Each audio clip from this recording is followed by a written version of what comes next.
থাকবে তবু মেঘটার নীল। এক মানুষের সাথে আরেক মানুষের থাকবে হাজারো মিল। হিংসা লোভ ঘৃণা এছাড়া দেখি না কারো মনে শুধুই মায়া। জীবন সে তো ধূপ ছায়া, ধূপ ছায়া।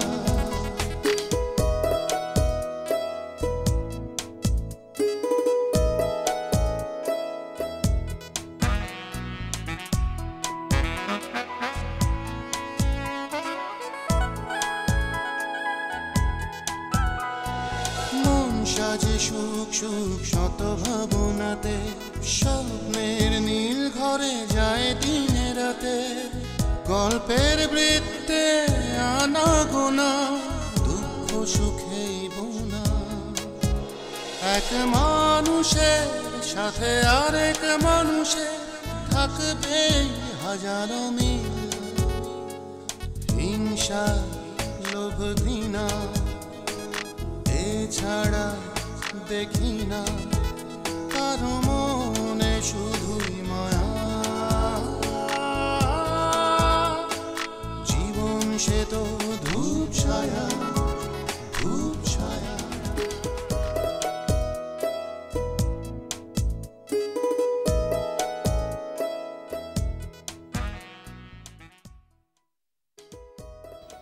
ভাইয়া তুমি আগে আমাদের হেল্প করো। তুমি আপাতত এখান থেকে যাও, আমাদের বাঁচাও। আমি সবসময় তোমার সঙ্গে আছি। জাস্ট আমার বাসায় আমার বাবা মা বিষয়টা পজিটিভলি নিচ্ছে না, দ্যাটস ইট। আম্মু, শাফিন যদি শেষমেশ রাজি না হয় তাহলে হয়তো আমি আর কন্টিনিউ করব না। আমাকে তুমি দেশের বাইরে পাঠিয়ে দাও। তুমি রাহাতের সঙ্গে কথা বলো, আর অ্যাটলিস্ট জোর করে তোমরা কাউকে কারোর সাথে রাখতে পারবো না। তুমি সময় নাও, ভালো করে খোঁজ নাও, তারপর তুমি সিদ্ধান্ত নিও। আমার বিশ্বাস আছে তোমার উপর। তুমি ভুল করছো।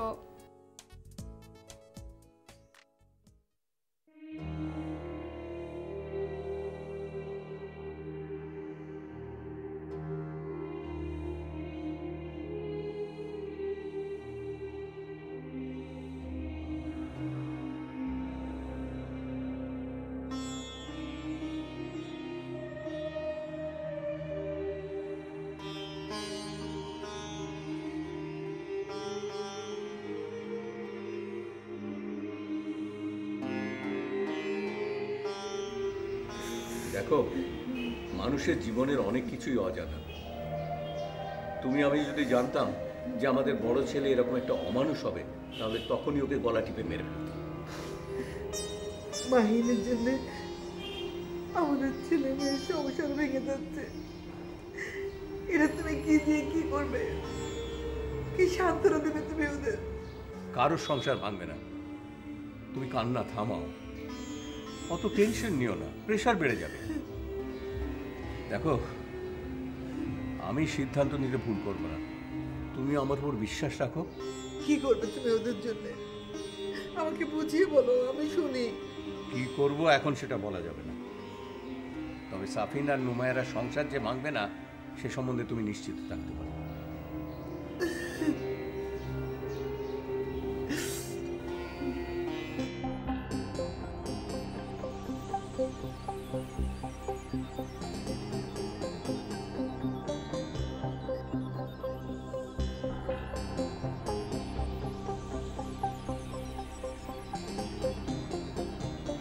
নুমায়রা, তুমি এত টেনশন করছো কেন? আমি আছি না। তুমি তো আছোই, কিন্তু যদি না থাকো তখন? আমি না থাকার জন্য তোমার সঙ্গে সম্পর্ক করিনি। আমিও না, কিন্তু তুমি তো এখন পর্যন্ত কিছুই করতে পারলে না ফারজান। তোমার বাসার প্রবলেমটা সলভ হয়ে গেলেই আমি তোমাকে বাসায় তুলে নেব। প্রমিস? প্রমিস।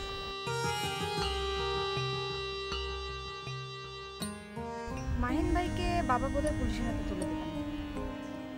তুমি জানলে কিভাবে? বাবা বলেছে আমাকে। ওদিকে শাফিন ভাইয়া ভাবির সম্পর্ক প্রায় শেষ হয়ে যাওয়ার পথে। শাফিন ভাইয়া অনেক কষ্টে ভাবিকে বুঝিয়েছে। আশা করছি 2 থেকে 4 দিনের মধ্যে প্রবলেমটা সলভ হয়ে যাবে। হলে তো ভালোই হয়। হ্যাঁ, তুমি মাকে একটু বুঝিয়ে বলো আমি তোমার বাসায় যেতে পারছি না। কেন যেতে পারছি না তুমি তো বুঝতেই পারছো। আমি ক্লিয়ার।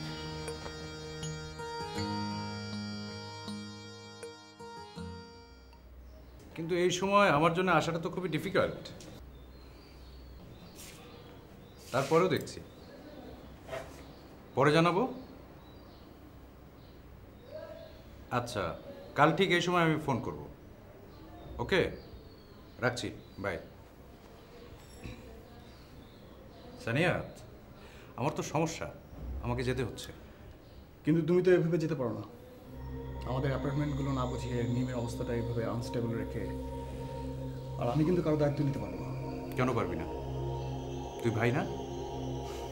তাছাড়া মাসখানেক পর তো আমি চলেই আসছি। কিন্তু আমি বিশ্বাস করতে পারছি না, তুমি যদি না আসো। তুই কি চাচ্ছিস? আমি আমার মতো থাকতে চাই, কারো দায়িত্ব আমি নিতে পারবো না। নুসরাতকে সাথে নিয়ে। ভাইয়া, তুমি বলার পর আমি তোমাকে অনার করেছি। নুসরাতের সাথে কোনো প্রকার সম্পর্ক আমার নেই।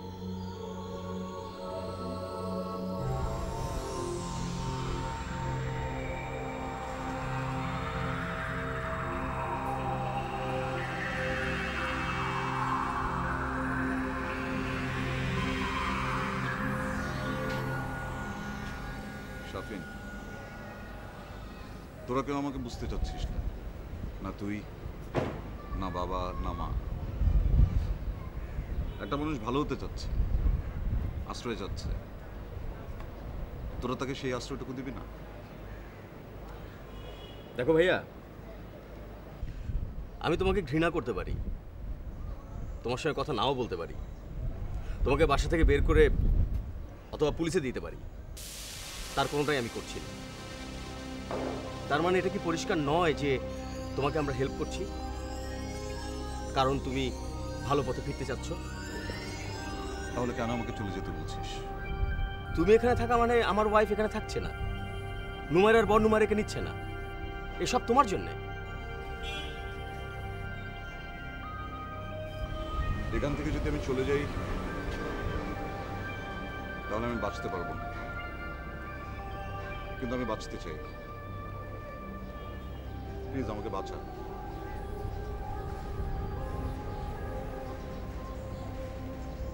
আচ্ছা ঠিক আছে,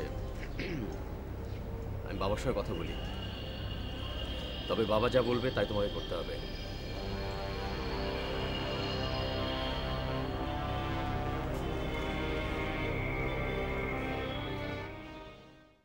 মা, লারা তো ফোন করেছিল, ও অনেক করে সরি বললো, ও চাচ্ছে আবার সবকিছু সুন্দর করে শুরু করতে। লারার বাবা তো সেদিন এসেছিলেন, উনি তো বলে গেলেন যে লারাকে আবার নিয়ে আসতে। হ্যাঁ, এখন কি করবো বলো তো?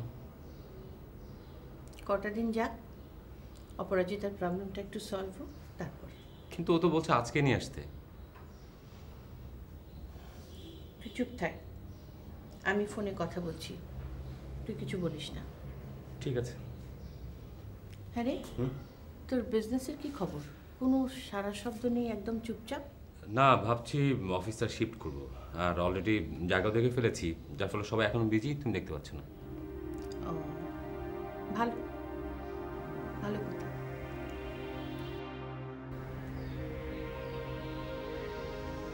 শোন, যা সিদ্ধান্ত নেবার তোকেই নিতে হবে। সানিয়াত কোনো দায়িত্ব নিতে পারবে না, আর আমি তো আর সবসময় এখানে থাকবো না। ভাইয়া, আমাদের অ্যাপার্টমেন্টগুলো আমাদের বুঝিয়ে দাও, আমরা আমাদের দায়িত্ব নিজেরা নিতে পারবো, কারো কোনো প্রয়োজন হবে না। সেটা যত দ্রুত সম্ভব করে ফেলবো, কিন্তু নিমির বিষয়ের ফয়সালাটা কিভাবে হবে? ভাইয়া, তুমি রাহাতের সাথে এক্ষুনি কথা বলো, আমিও ঝুলে থাকতে চাই না। ও যদি এত অবিশ্বাস আর সন্দেহ নিয়ে বসে থাকে, ওর সাথে ঘর করা সম্ভব না। ওকে, ফোন দিচ্ছি।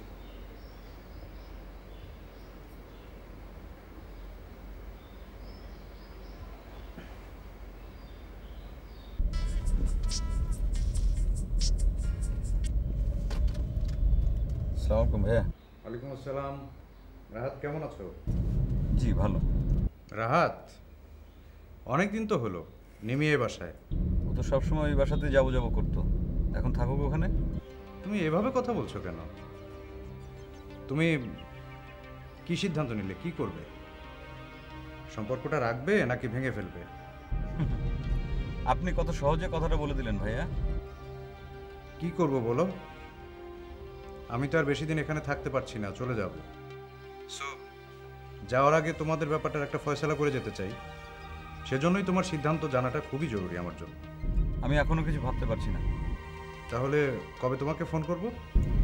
আমি আপনাকে ফোন দেবো। কবে দেবে? দিনক্ষণ তো বলতে পারবো না, তবে ফোন দেবো। রাখছি। আসসালামু আলাইকুম।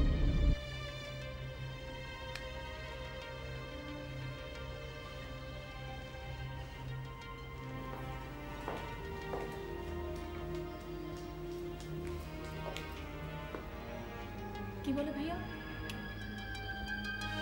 বলে ও এখনো সিদ্ধান্ত নিতে পারেনি। আমি বলছিলাম কি ভাইয়া, ব্যাপারটা রাহাত ভাইয়ার বাবা মাকে জানাতে। না, ওনাদেরকে জানানোর দরকার নেই এখন। শিওর?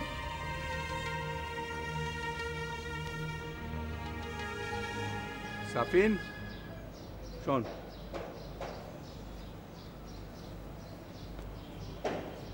তোর কি মাথা খারাপ হয়েছে? এসব কি কথা বলছিস তুই? হ্যাঁ বাবা, ভাইয়া খুব মন খারাপ করছিল। বলছিল যে আমরা যদি সুযোগ করে না দিই তাহলে ও কি করে ভালো হবে, কি করে বাঁচবে। এই ভুল তুই করিস না সাফিন। বিপদে পড়লে মানুষ অনেক কথাই বলে। ওর কথা শুনলে না হবে তোর সংসার, না হবে নুমায়রা। তাহলে তাহলে কি করবে? ও তো এই বাড়ি ছেড়ে যাবে না। আমাকেই কিছু একটা করতে হবে। হ্যাঁ বাবা, করো। অপরাজিতা বারবার জিজ্ঞেস করছিল ও কি করবে। সেটা তোর ব্যাপার, যা ভালো বুঝিস বলিস।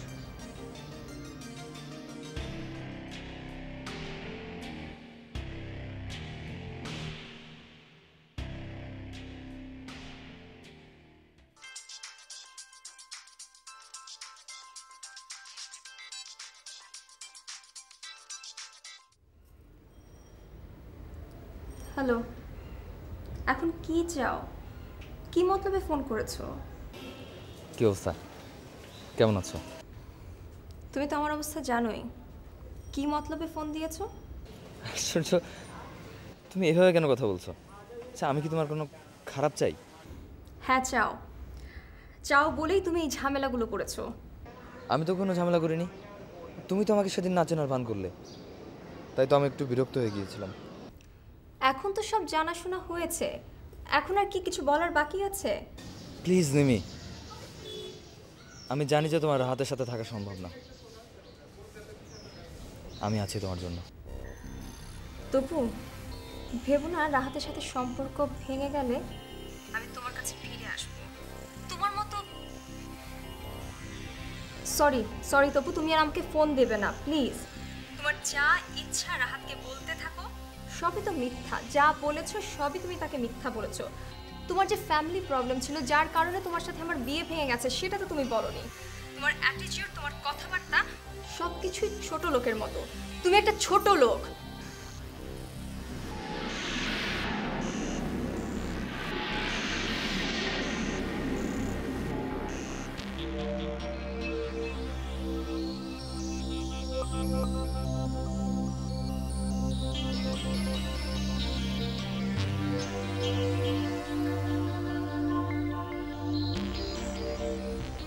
আমি তোমার সব কথাই শুনলাম। তোমার কথা শুনে মনে হচ্ছে তুমি তোমার ভাইয়ের পক্ষ নিচ্ছ। হ্যাঁ, নিতেই পারো, আফটার অল উনি তোমার ভাই। হোক ভালো আর মন্দ।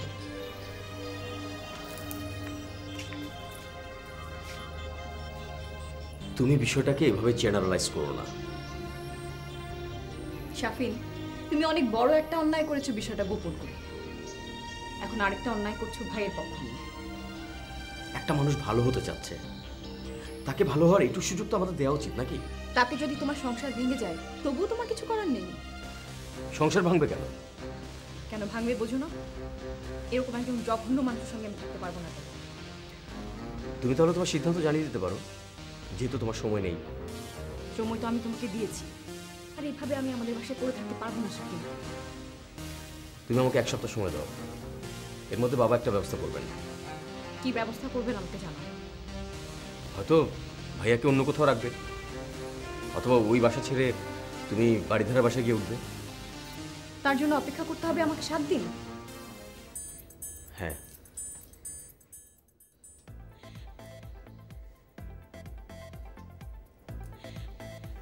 ধরো। হ্যালো মা। বৌমা, একেবারে ভুলে গেলে? ফোন দাও না।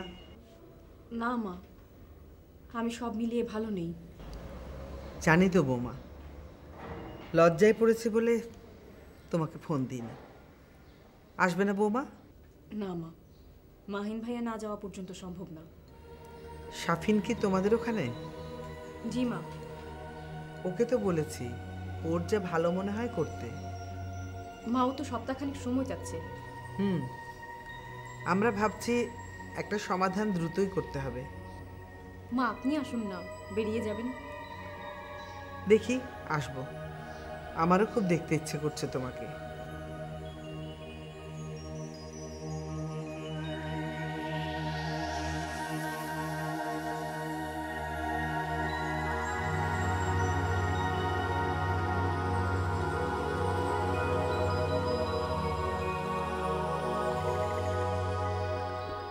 তোর কি কি লাগবে বল। প্রথমত তুমি আমার থাকার ব্যবস্থা করবে, তারপর সম্পত্তির অংশ বুঝিয়ে দেবে, আর আপাতত এটুকু হলেই চলবে। সবারে আমাদের যে বাড়ি আছে সেখানে তোকে থাকতে বললে তুই থাকবি? না বাবা, ওটা সেফ না। তাহলে এটা কি করে সেফ হলো? না বাবা, আমি এখানেই থাকবো। এখানে তোর বিপদ বেশি। না, তাছাড়া আগামী সপ্তাহে আমি তোমার বৌমাকে আসতে বলেছি। না না, এখন না। ও যেখানে এখন আছে বাড়িওয়ালা জ্বালাচ্ছে, ভাড়া বাকি। কেন? তোর কি টাকার অভাব? ব্যাংক অ্যাকাউন্ট ফ্রিজ করা হয়েছে। এখন তুমি বলো বাবা, এই পরিস্থিতিতে তুমি আমার পাশে দাঁড়াবে না?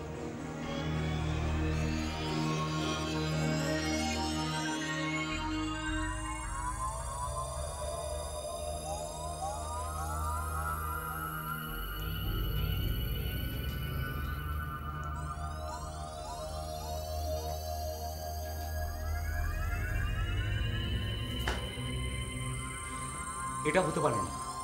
শাফিন এইভাবে সময় নষ্ট করতে পারে না। আস্তে কথা বল, শাফিন ওই ঘরে আছে। মা, আমার মান সম্মান যা যাবার তা তো গেছেই। তুই ভুলে যাচ্ছিস কেন? অপরাজিতা তোর বোন। কেন বিয়ে দিয়েছিস? এখন এরকম অনেক কিছুই মানতে হবে। না মা, এটা ঠিক না। শাফিন একটা অন্যায় করেছে, সেই অন্যায় আমরা মেনে নিয়েছি। আমরা যা করছি, ওকে করতে বলছি, সে করছে না তো। তুই কি চাস? আমি কিছু বলবো? আগে তুমি ওকে জিজ্ঞেস করো ও কি চায়। অপরাজিতা, আম্মু তুমি বলো, তুমি কি চাও? আমি এখনই কিছু বুঝতে পারছি না। জীবনটা তো তোমার, তোমাকেই তো বুঝতে হবে। তাহলে আমি শাফিনকে জানিয়ে দিই, মাহিন ভাইয়ের সাথে কোনো রকম সম্পর্ক রাখা চলবে না, সব সম্পর্ক শেষ। আর ওই বাসা থেকে 24 ঘন্টার মধ্যে বের হয়ে না আসলে আমি আর কন্টিনিউ করব না। এটা বেশি হার্ড লাইনে চলে যাওয়া হলো না? এছাড়া আর কিছু করার নেই আমার। ওই ফ্যামিলিতে থাকা মানে একজন অন্যায়কারী সাহায্যকারী হওয়া ছাড়া আমার আর কি ভূমিকা আছে বলো? আমার তো উচিত পুলিশকে খবর দেওয়া। হ্যাঁ তাই কর, পুলিশে খবর দে, সব ঝামেলা চলে যাবে। এটা কি ঠিক হবে? অবশ্যই ঠিক হবে মা, তখন ওরা আলাদা বাসা নিতে পারবে, কোনো ঝামেলা হবে না। আমি এখন এভাবে ভাবছি না, শাফিনকে আগে বিচারটা জানাই, ওয়াশরুম থেকে বের হোক।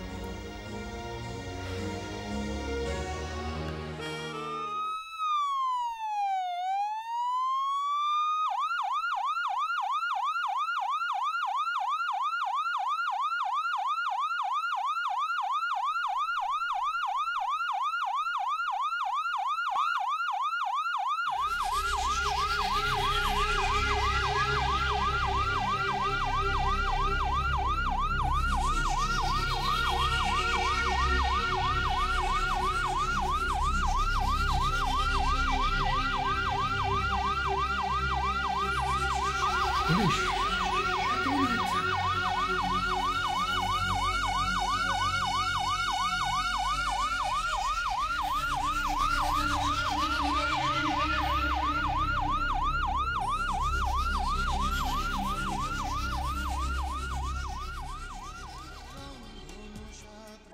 ওই দূর নীলিমা, ওই দূর নীলিমা ছাড়িয়ে গেছে সীমা, ছাড়িয়ে গেছে সীমা। ঢাকবে তবু মেঘ তার নীল, এক মানুষের সাথে আরেক মানুষের থাকবে হাজারো মিল।